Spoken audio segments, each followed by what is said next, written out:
Bon Vlog.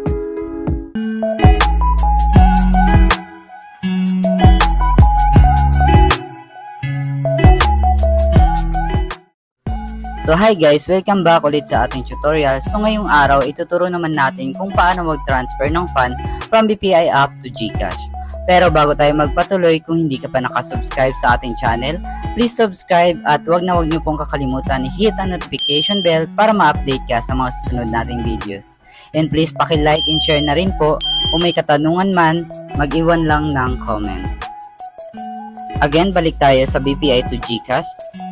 To get started, access your BPI mobile app. Then kung makikita nyo po, sa transfer may tatlong option po, which is transfer money to own account, transfer money to another BPI account, and transfer money to another bank. So select po natin yung transfer to another bank.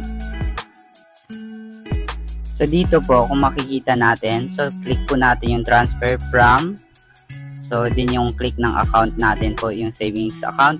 And then, pagdating naman dito, ay siselect natin yung GCash o isi-search natin yung GCash. So, ganyan po yung lalabas. And then, yung account number po ng GCash na papadalhan natin. So, ilalagay natin dyan.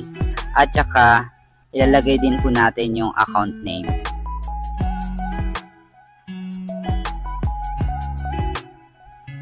So, ilagay lang natin. I-check ng maayos kung tama po. And then, bago natin i-continue, kung sure na po tayo na tama yung papadalhan natin.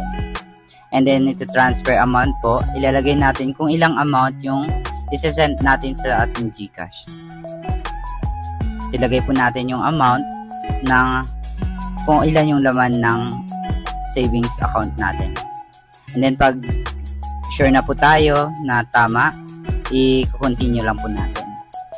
And then, yan pala guys, kung makikita ninyo, may fee siya na babayaran na 25 pesos. And then, i-share po natin na tama lahat. And then, pag correct naman po, i-continue lang natin.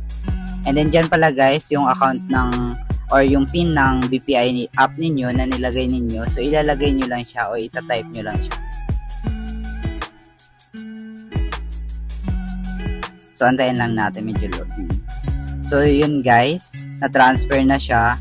So, pag dito pala guys, pag na-transfer na, so pwede ka na go to my accounts or back to home. So, kung nakikita nyo, wala nang laman yung savings account ko. So, after po nyan, so i-check natin sa ating GCash kung pumasok na po yung pera. So, ayan, kung makikita nyo po, may notification naman sa akin na pumasok na yung pera. Pero i-check pa rin natin sa GCash.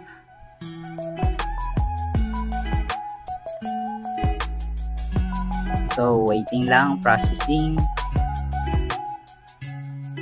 Okay, may mali pa. Ulit tayo. So, processing again. So, skip lang muna natin. So, ayan guys, kung makikita natin dyan. So, pumasok na po yung pag-transfer. So, ganun lang guys, kadali mag-transfer ng pera from BPI to GCash. So, yun lang guys. Thank you so much. Thanks for watching.